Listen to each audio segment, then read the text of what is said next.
All right, welcome back. This is episode number 8 of the Grinders Challenge.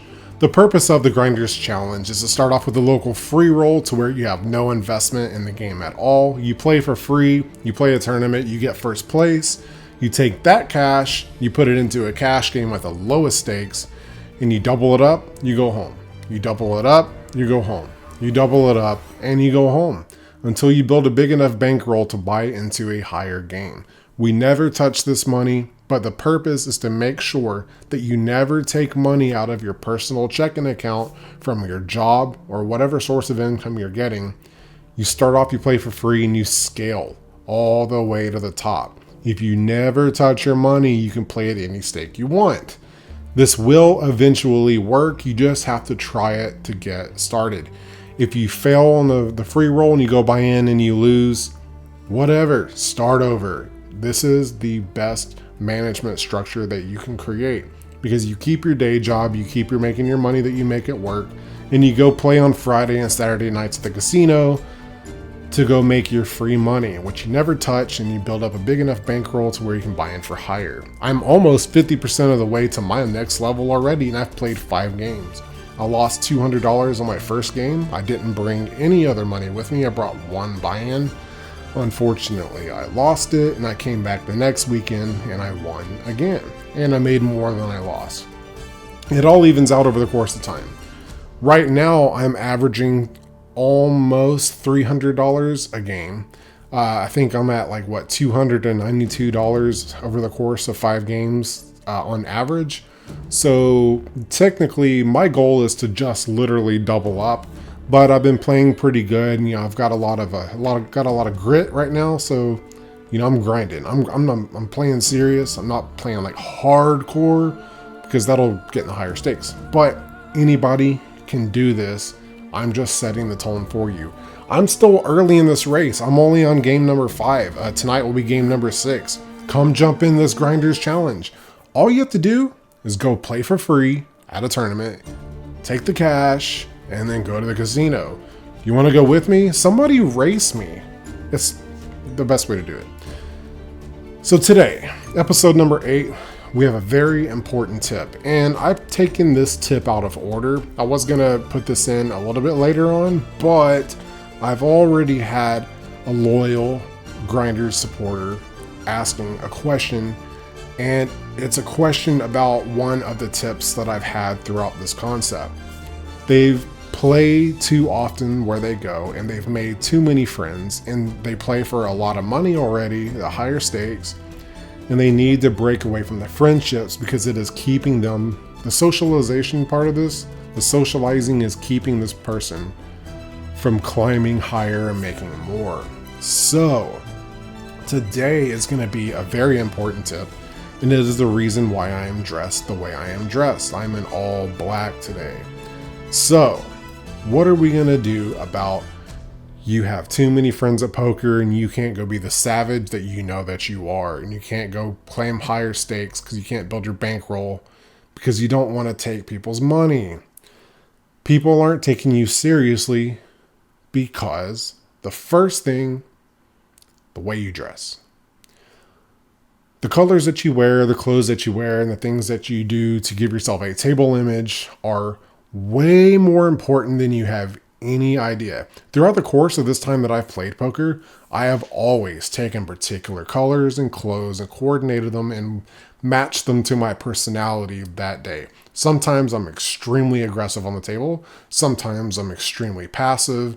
And I usually pick my clothes in color schemes that are coordinated to that psychology of my personality that day. So I'm wearing black, all black tonight because I'm feeling gritty. I'm feeling dark, like I'm ready to go kick some fucking ass tonight, and I'm going to. So wearing all black will make people take you very serious. Wearing all white will make you more like more soft, but also more pure. So when you're wearing like all white, I have my white hat, and sometimes I'll try to find like a white jacket or hoodie. They usually have great tints in them, so it's not as effective as when I've had my white stuff in the past. I'll be getting hoodies soon. If you want a Grinders hoodie, I've got several different colors, and you can adapt the psychology that I'm talking about if you buy my apparel. The apparel that I'm creating is literally stuff that I would only wear at the poker table, and it will make you a sharp, hardcore player. And there are little subtle things that are psychological to the color schemes and the type of clothes that you wear, where people will take you way more serious at the table. So if you're watching this and you ever play against me and you see me wearing certain things, I'll probably be doing some reverse psychology on you too. Maybe I'm this way that day. Maybe I'm not. Maybe I'm switching it up because I know who's watching this and who isn't. So don't think that you got me. You'll never get me. Sometimes you will, because every man's game. You'll beat me and I'll beat you too. But anyway, the point that I'm trying to make here is that the type of clothes that you wear has way more to do with your game and how people will play against you than you think. Now, is this going to be a 100% effective thing? No. But over the course of time, it's going to be very dramatically different. People are going to take you way more serious if you wear all black. You look like you're there to grind and to slaughter, right? That just is what that is. All black clothing, serious poker player. All white clothing, probably play really premium hands, but I can probably be a savage against you and run you over and steal your pots, and you know what I mean? So there's a real psychology to that. So I really wanted to get into position tonight. I'll save that for next time. But the psychology of clothes is way more important in this game than you think. So if you want to separate yourself from the socializing and you want people to take you more serious, start wearing much more serious poker apparel. Look the part, go darker for a while, but separate that from your personality. Because if you start adapting this into the game, you're going to start doing this outside of life too, but you don't want to do that. You want to separate the two. Because the psychology isn't just a thing about poker. The way the clothes that you wear and the colors that you pick, all that coordination has to do with certain vibes, certain perspectives and table image. So separate these two from your lifestyle. What you're doing right now, if you're way too social and everybody's too much of a friend of yours, you're not wearing any poker logos. You're not wearing the correct clothes that make you look like a serious poker player. You're wearing your normal clothes that you think you feel best in. I want to wear this today as I feel good. I feel like this today. This kind of represents how I look and feel, my personality. You need to be two different people. I'm not telling you to go be bipolar, but you need to be two different people, right? When you're at the poker player, there's no friends. This is warrior time.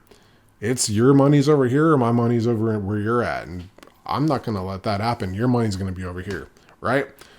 Change your clothes. That's your first step. I'll get into more tips about apparel later, especially when I get some products coming in. I have multiple hats. I still have the white hats, the black hats, not these. This isn't available. And I have the gray ones available as well. I still have 3 different types. So if you would like a hat, let me know. They are for sale. I will give you the price. I'm also creating some hoodies like literally this week. So if you want a hoodie, let me know. I've got probably 3 or 4 different types that I'm coming out with as well. A gray, a black, and a white. They're going to match the hats too. So it's all going to be color coordinated. And trust me, if you wear this stuff, it'll make you look way more serious. So, and it's also, it's March, it's springtime, right? So you're wondering like, well, why would I buy a hoodie? It's about to be hot weather from now on. The casino is always cold. Do you ever go wear short sleeves at the casino? And if you do, what are you thinking? Because sometimes I even go like, I'll double layer. It gets so cold in there. Sometimes it's warm. Last week it was a little warm. So I was like, I didn't really need a long sleeve shirt and a jacket, but it's always cold in there. The cold air, it keeps you awake. The cold air also kills off illnesses that, airborne things that could be floating around, usually with warmer environments. I learned that when I worked at the hospital. Cold environment doesn't let a lot of bacteria grow. So you always have to dress warm at the casino. That is why you should wear some Grinders apparel. And trust me, I'm not going to put out something that just, oh, hey, look, it's fun, all those other poker brands that are out there. We'll do some fun stuff too, but this is a very serious brand. A Grinder is a hardcore serious poker player. So we must always look the part, right? Cool. That's your tip for the day. Very easy and very minuscule thing. I know probably something you already know, but are you doing it? That's the thing. We all have a whole bunch of knowledge, but a lot of us are not applying what we already know. And that's why you need to listen to my tips every week, because I'm going to grind that into your head every single week. If you ever wonder, why am I doing this video? Am I just showing off all the time? No, I'm giving you tips, mostly tips that you already know, because I learned a lot of this stuff throughout my career playing anyway, or I wouldn't even call it a career, right? I've learned all this stuff just learning how to play poker throughout over the past decade and a half that I've learning. I know all the same things you do. You've forgotten them. You don't read any books. I don't either, but you just can't help but to hear things and learn things along the way, right? I'm re-implementing that message into your head. Get it in your head. You already know this stuff, but you're not applying it. Apply it. If anything, just do the Grinders Challenge. You're already playing a free roll. You're probably watching this while you're at a free roll, listening to what I have to say while I go to the casino and build my bankroll. I'm a pretty good player. Don't get me wrong. I'm not going to like say I'm not. But you are too. You're just not serious. You haven't done the things. You haven't molded yourself to where you could just be this hardcore, sharp grinder. There's a key piece of you missing. And it's all the things that you already know that you're not applying. Let's start off with the apparel. Let's just start off with black clothes, right? You get a black hoodie, a black shirt, black hat, whatever. Start off with that. Now, if you wear the same exact thing and these people see you every single time, it's going to wear off. So you will need to switch it up. But the best thing you can do is start off with something brand new. Start with a brand new black shirt or hoodie and a brand new black hat. They will automatically take you more serious. And then you'll want to switch it up and go buy an all white hat, an all white shirt or hoodie or jacket or whatever you feel comfortable playing in. Switch it up so you throw them off. Do the complete opposite. That's also why I came up with the gray scale, because once people get used to seeing you in the black and white, you can switch to a third mind frame, right? Boom. Now you have a good color gray. That's a very nice, serious color gray, and which will match the hoodie. And you'll see when I get to that point. And I have a fourth color coming up too, and I'm narrowing down the color. I'm working on another psychology, so we will get to that point. Probably going to be red. 100% do not know. We will see. Might just come up with like a top tier grinder hoodie. I might just come up with like the black, white, dark gray, and I might just do like an exclusive one. Like these hats. These hats aren't available, right? So I have an exclusive style that you have to really earn. Only the really loyal people can get those things, because you're gonna be like the grinder of the grinders. You're gonna be one of the most hardcore players on the table. So you're gonna earn this kind of stuff. It's gonna be expensive, but you're gonna be able to afford it, and it's only available to you. It's not gonna be available to everybody else. So you will stand out, and you will define yourself. So thank you for watching the first tip. All you got to do is change your clothes. You're tired of being social? I mean, it's hard to go switch up your games, but pull out, unplug, whatever you got to do, go wear some solid black. Get a Grinders hoodie. As a matter of fact, I'm literally creating those this week. So if you want one, let me know what color you want. I think I'm going to do my, I've usually been doing like this white logo or the black logo to do the opposites, but I'm really liking my new, that silver gray that's on the, the intro logo. So I'm more than likely going to go that route instead of white or black, but what's your opinion? What do you think? Let me know what size you are. I will get you one, and tell me what color you want. We'll go from there. Thank you for watching episode number 8. So we're about to head to the casino, and it is 5:30 in the evening. So I've got one video to edit before I head out so that it can render all night long, because it's a big old 2-hour podcast. So once that's finished, I'm headed out. Episode number 8. Let's go.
Oh man, that sucks.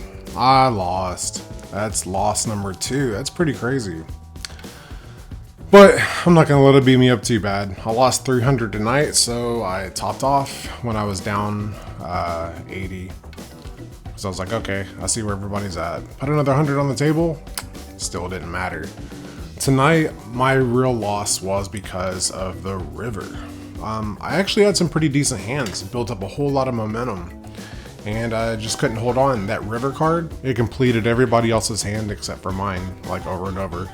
And these are like good hands. These are hands where I'm banking on winning, right? So I played for 3 hours, so I'm losing like $100 an hour. One hand, I got a set of 7s on the flop. There were 2 hearts on the board. I forget what was all out there. I need to start recording these things so you can see like the flop and everything. But that's the thing I was going to purchase that I was telling you about last episode.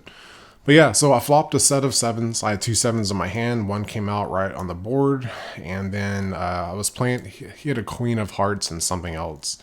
So, you know, I bet decent on the flop to get some value because they were people were pretty much calling anything. There wasn't really a lot of folding with big raises. So, like, I lost 75 on the hand total. I kind of forgot exactly what all the bets were. But, yeah, he called the flop, my bet there. The turn was a heart. So, there's 3 hearts on the board. So, I'm like, oh, great. So, I need to pair the board because, you know, he's not betting, he's just calling pretty much anything. So, I made a decent bet there. I think it was around like $40 or so, and he called. And then another heart came. So there's 4 hearts on the board, and I was like, well, shit, I can't even bet here. So I think he checked me because I was being aggressive, and I just checked because I was like, there's 4 hearts on the board. My set of 7s isn't, the likelihood of that I'm winning here is pretty low, you know. And so he's like, man, and he flipped over a queen of hearts, so he got a 4-card flush with his 5th card. So lost 75 on that hand. Another hand, I had 7-5 of diamonds, and the flop was 6 of diamonds, 4 of diamonds, and 5 of like clubs or spades or whatever. So I have an open-ended straight flush draw. So I have a whole lot of outs, kind of the same scenario. I'm not betting like crazy because I'm in position again. I'm further closer to I'm either on the dealer button or right after the dealer, right before the dealer button. I forget exactly which one of these, but I had the last decision, so I'm everybody else gets to take a turn before I get there, so I don't need to get too aggressive. I know a lot of people would really bet heavy here, but I don't have a big bankroll to do that kind of stuff yet. You know, when I hit like $2,000 to $3,000, I can kind of play around and play a little more advanced poker, but we're building the bankroll, right? We're playing conservative for a while until the money increases. And then we can start playing, you know, real poker. But yeah, I had an open-ended straight flush draw.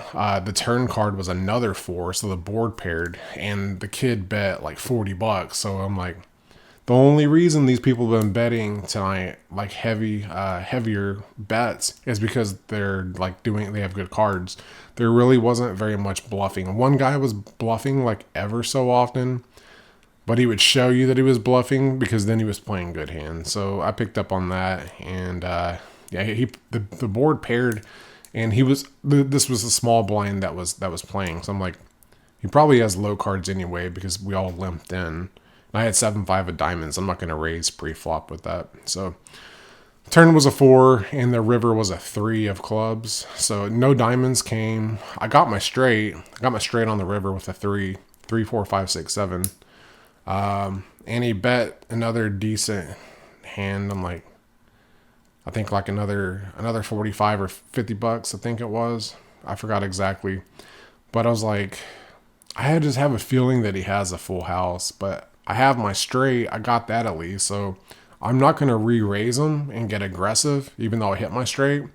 I'm just going to call here to see where I'm at because I can tell he liked it when that 4 came out for sure, you know? And I was like, shit.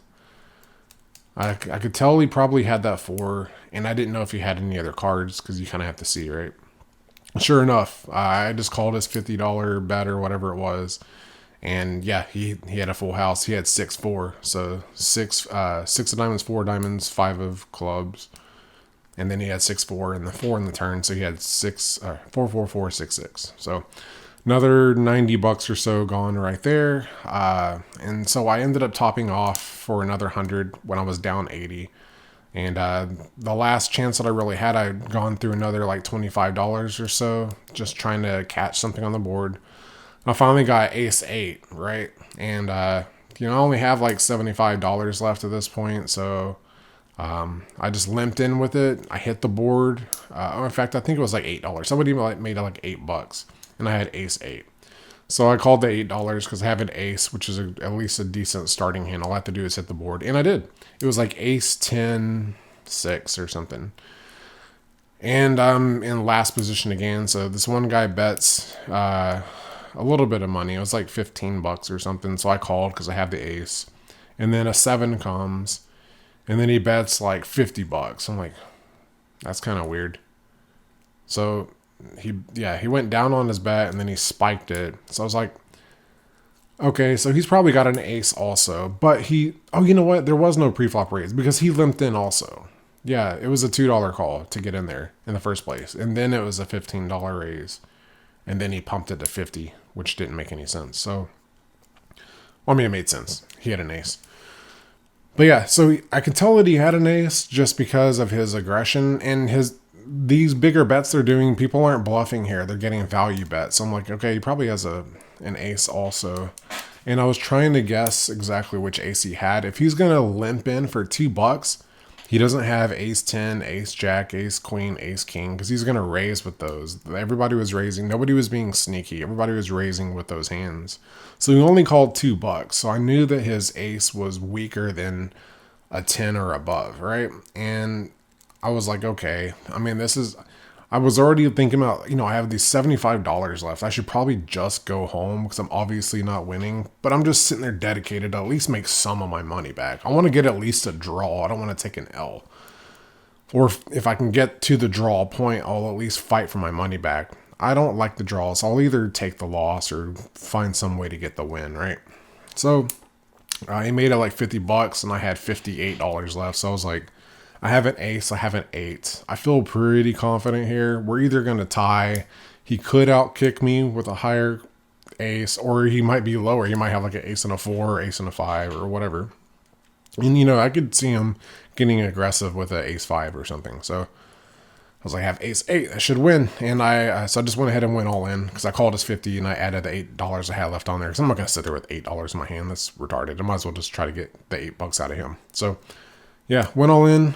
He flipped over ace 9. So he outkicked me by the one card, got my $58 and took the L. But hey, that is what that is. I mean, it sucks. I don't want to lose $300, especially with the momentum that I have and with you guys, because it's a lot cooler if I skyrocket and get a whole bunch of wins and no losses like I did last time. But this is a different story this time, so I'm not going to, I guess, break that kind of a record.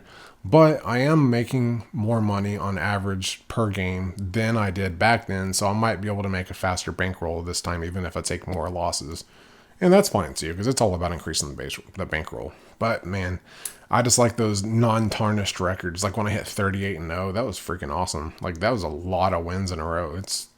I guess obviously I can't do that again. I probably could if I just played, never called anything, just played premium and just waited for the hit. I mean, I could probably, if I played 12 hours a day, I could probably pull that record off, but I'm not trying to do that. We're treating this like a part-time job right now. So I'm playing 4 to 8 hours a day max. I mean, I'm going for 4 hours a day. That's kind of my goal.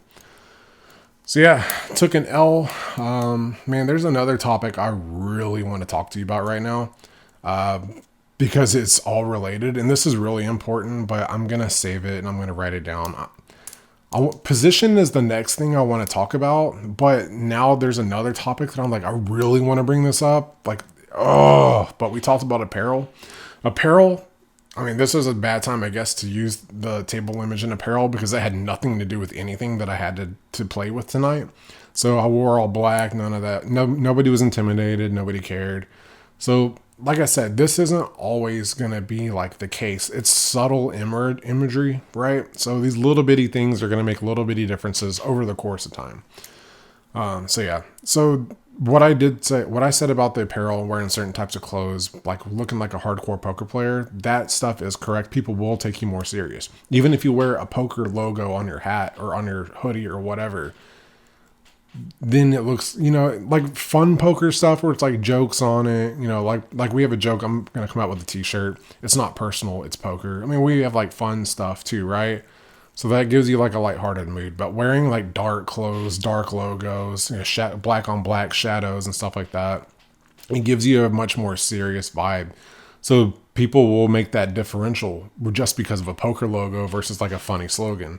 Oh, you got serious poker gear, so you're a real poker player. Now, whether they like respect you or not, that's gonna be up to the individual, because people will, this is a sport. Everybody's gonna try to beat each other up anyway, but they will take you slightly more serious, and that little bit of an edge is all that matters. For an example, when do you play suited connectors versus just connectors, right?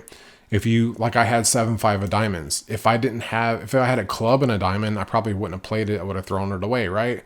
But I know that since they're 2 diamonds, I have that little 5% extra edge just to make a better hand. And I did, right? I have an open-ended straight flush draw. So my chances of winning increased by 5%, but I played that hand and I normally wouldn't because they were suited. It's the same concept. Every time, if you take this advice that I give you, those little bitty things here and there are going to give you another 5% boost, right? So if you're winning half the time, I'm giving you 5% boost of tips in different areas. And if you compile that all together, you have a complete 100% game. Well, okay, you're not going to win 100% of the time. Pocket aces only win 88% of the time. So that means 9 out of 10 times it's going to win. 1 out of 10 times, more than likely, your pocket aces are going to get cracked, right? Less than 1 out of 10, but a little bit more than 1 out of 10, but whatever. It's close enough, right? So yeah, okay. Yeah, I took the L. That's my story. I don't want to keep it too long because we got to get this momentum back. But take what I say with the clothes. It's real. I have some Grinders hoodies coming. I'm going to order some for myself. So if you would like some, let me know so I can order them all together, because I'll get a price break right now. That'll help me out a little bit. Then I can buy more merchandise and create more things too. So help me make some money with the merch. I'm only going to come out with cool stuff anyway. It's stuff that you would want and wear. I wouldn't make anything that I wouldn't personally wear.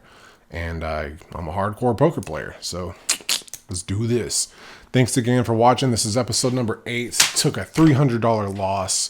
So my bankroll is now $1,147, right? Oh, 57. Wow, I'm off $10. I didn't look. I forgot. I didn't count the cash.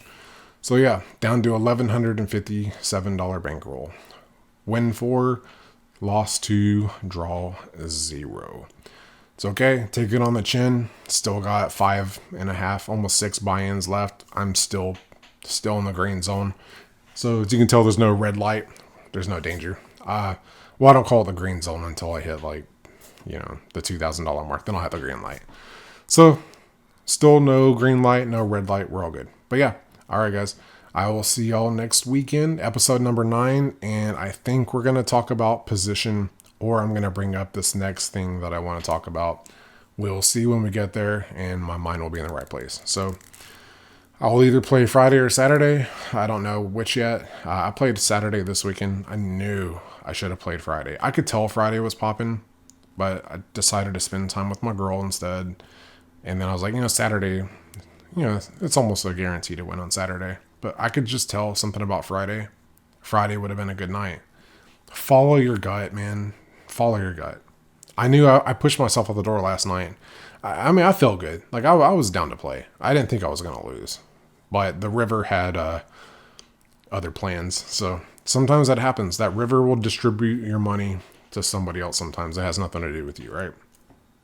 People stay to that last card, and you want them to because you make more money. But when it completes their hands over and over and over, that sucks. And that shit happens. But when you win a lot, you got to lose sometimes too. It's just the karmic balance. All right, that's it, guys. Episode number 8 in the books. See you next week. Thanks for watching.